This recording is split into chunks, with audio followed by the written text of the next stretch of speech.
আসসালামু আলাইকুম ওয়া রাহমাতুল্লাহি ওয়া বারাকাতুহু। আজকে আমরা নতুন কিছু শিখব যে আইন এই যে অক্ষরটি আছে, এই অক্ষরটি কোন একটি শব্দে যখন আসে তখন কোন আকারে আসে এবং শব্দের মাঝখানে আসলে কোন আকারে আসে সেইগুলো আজকে ইনশাআল্লাহ তাআলা শিখব। এবং এর সাথে গআইন, কারণ কেননা আগে আমরা বলেছিলাম আইন এবং গআইনের শুধুমাত্র নোক্তার পরিবর্তনের কারণে এর নামটি পরিবর্তন হয়ে যায়। আইনের নোক্তা থাকে না, গআইনের নোক্তা থাকে। তো দেখুন, যখন আইন এই অক্ষরটি কোনো শব্দের শুরুতে আসবে তখন কিন্তু এই আকার ধারণ করে। আইন,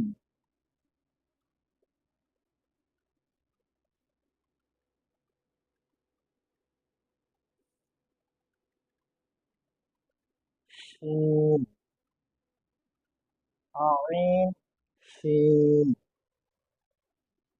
যখন আইনটি শব্দের শুরুতে আসে তখন কিন্তু এই আকার ধারণ করে এবং যখন শব্দের শেষে আসে তখন কিন্তু আইনটা এই আকার ধারণ করে।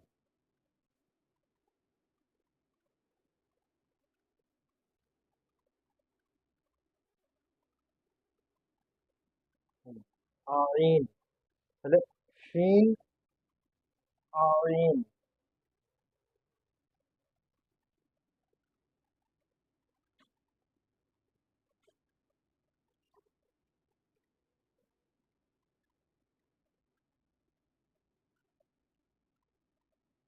আইন,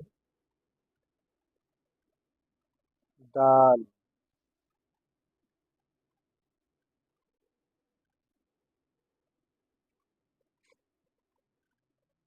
ফা,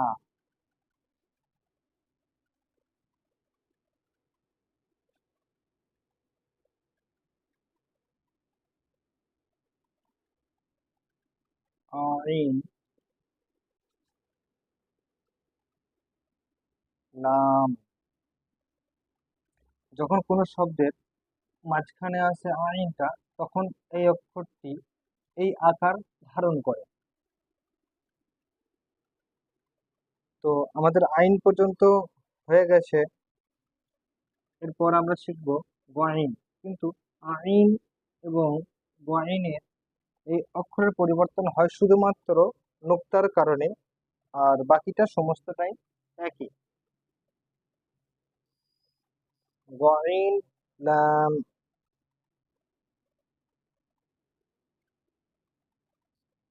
লাম,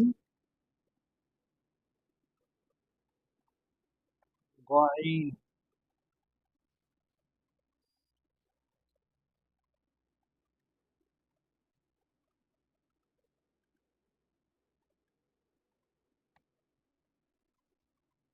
গইন, মিম,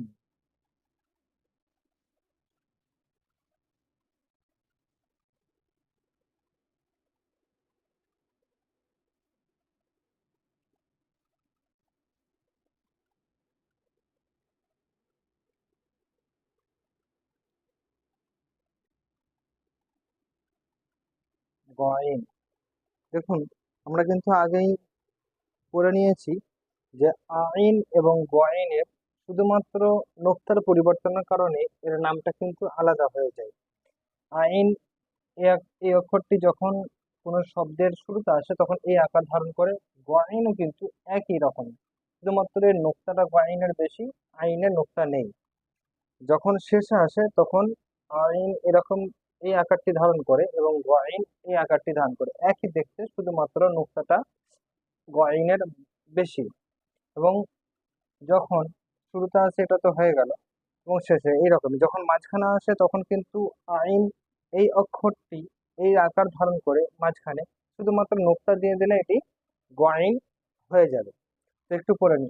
আইন, আইন, গআইন, গইন, আইন, শিন, শিন, আইন, আইন, দাল, ফা, আইন, লাম, গইন, লাম, লাম, গইন, গইন, মিম, মিম, গইন।